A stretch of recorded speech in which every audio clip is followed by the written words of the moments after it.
Imagine closing your eyes, drifting into a deep sleep, and waking up with visions of the future, wars, disasters, even cures for strangers. This isn't a fantasy novel. This is the story of Edgar Cayce, a man from Kentucky who could tap into the unknown while he slept. They called him the sleeping prophet, and his predictions still haunt us today. Did he really see the future, or was it all a fluke? Let's dive into the mystery of Edgar Cayce and uncover the truth behind his most shocking prophecies. Born in 1877 in a small Kentucky town, Edgar Cayce wasn't someone you'd expect to shake the world. A farmer, a photographer, a devout Christian, he lived a simple life. But something extraordinary set him apart. As a young man, he discovered he could enter a trance-like state, accessing knowledge he had no way of knowing. Diagnosing illnesses, describing past lives, even predicting global events, this was no parlor trick. Over his lifetime, he gave over 14,000 readings, helping thousands. I've always been fascinated by how an ordinary guy could do something so wild. Could you imagine falling asleep and waking up with answers to life's biggest questions? It's almost too crazy to believe, yet Cayce's followers swear by his gift. What makes Cayce stand out isn't just his trance states, it's the sheer volume of his work. Those 14,000 readings cover everything from health remedies to ancient civilizations. The Association for Research and Enlightenment, or ARE, still studies them today in Virginia Beach. I visited their website recently, and it's like stepping into a time capsule, pages of handwritten notes, transcripts of Cayce's words. It's surreal to think one man produced all that. But what grabs me most is how his predictions seem to line up with history. Not perfectly, but close enough to make you wonder. Was he tapping into some cosmic database, or was he just a master of educated guesses? Let's talk about his first big prediction, the 1929 stock market crash. In the early 1920s, Cayce warned of a financial collapse that would shake the world. He didn't just say, "tough times ahead." He described a specific economic disaster, years before Wall Street tanked. When 1929 hit, people lost everything: savings, homes, hope. Cayce's followers point to this as proof of his gift. I'm not so sure it's that simple. Economic cycles come and go, maybe he was just reading the room. But predicting it so far in advance? That's hard to dismiss. It makes me think about today's economy. Could we be missing warning signs like Cayce saw back then? Then there's his prediction about World War II. In the 1930s, Cayce spoke of a global conflict, naming nations like Germany and Japan. He even described a great dictator rising to power. Sound like anyone we know from history? When the war broke out in 1939, his words started to feel less like guesses and more like visions. I find it chilling to think he saw this coming while the world was still recovering from the First War. Sure, tensions were brewing in Europe, but pinpointing specific players? That's next level. It makes me wonder what he'd say about our world today: global tensions, proxy wars. Would he see another storm on the horizon? Cayce's most mind-blowing predictions were about the Earth itself. He talked about massive geological changes, parts of California sinking, New York flooding, even Japan disappearing into the sea. He called it a pole shift, where the Earth's axis would tilt, reshaping continents. Some of these haven't happened yet, which makes skeptics roll their eyes. But look at climate change today: rising sea levels, wild weather. I can't help but wonder if Cayce was onto something.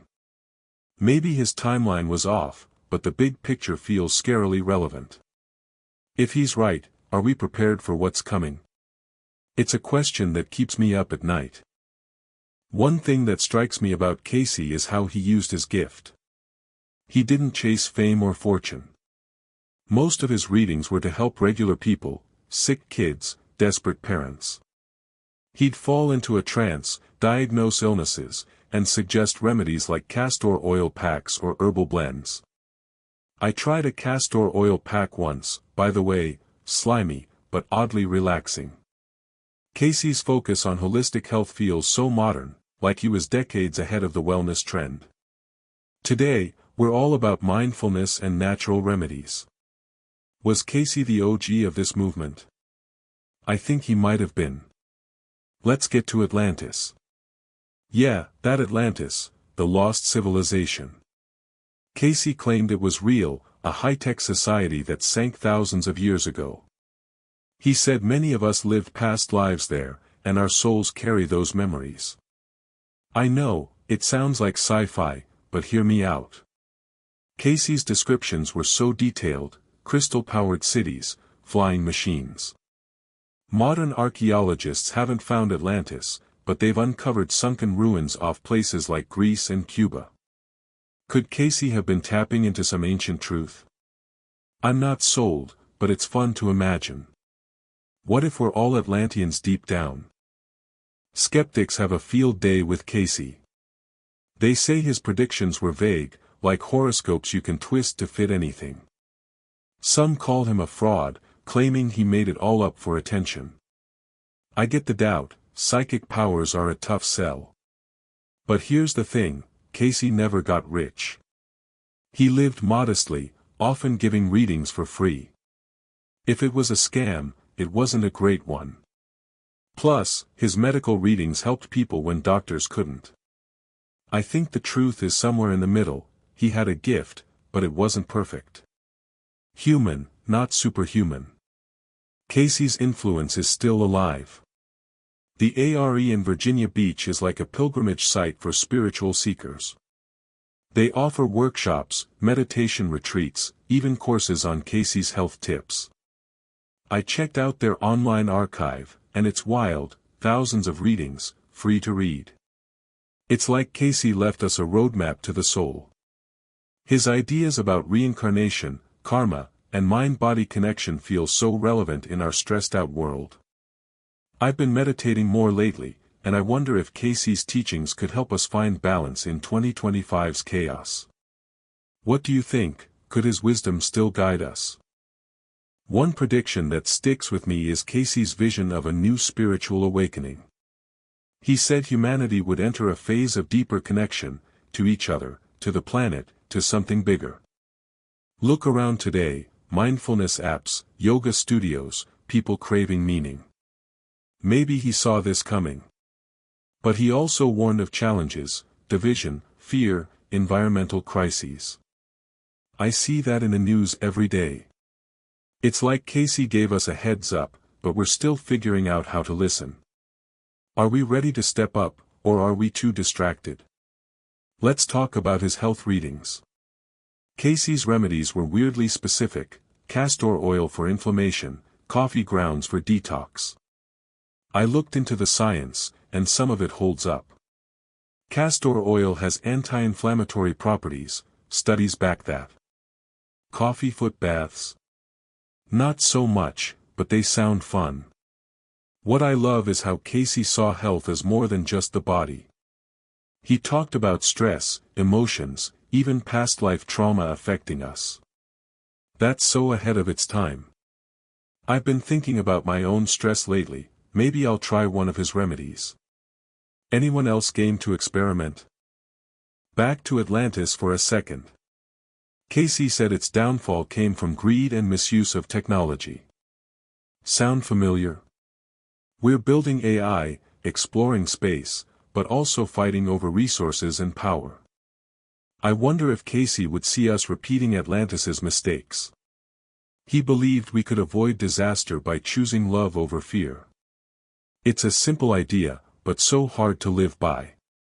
I'm trying to be more mindful in my own life, less scrolling, more reflecting. Maybe that's the key to dodging the fate he warned about. Cayce's predictions weren't always spot on. He said Japan would sink by the 1970s, didn't happen. California's still above water, too. Skeptics use this to dismiss him, but I think it's more complicated. Predicting the future isn't like reading a script, it's messy. Maybe Cayce saw possibilities, not certainties. I've read some of his readings, and they're less about dates and more about patterns, humanity's choices shaping what's next. It's a reminder that we're not just passengers, we're steering the ship. What choices are we making today? The ARE keeps Cayce's work alive, but it's not just about dusty archives. They're teaching people to meditate, to heal, to question what's possible. I find that inspiring. In a world obsessed with quick fixes, Cayce's ideas push us to look deeper. I've been journaling about my dreams lately, trying to tap into my own intuition. It's not trance-level stuff, but it feels like a start. Cayce believed everyone has a spark of the divine. Maybe he's right, maybe we all have a little prophet inside us, waiting to wake up. So, was Edgar Cayce a true seer or just a man with a knack for big ideas? I lean toward believing he had something special. Not because every prediction came true, but because his readings touched lives. People got better. They found hope. That's not nothing. I think Cayce's real gift was showing us we're more than our physical selves, there's a bigger story. What's your take? Drop it in the comments. If you want to explore Cayce's world, check out the ARE website linked below. Like, subscribe, and let's keep unraveling life's mysteries together. See you next time.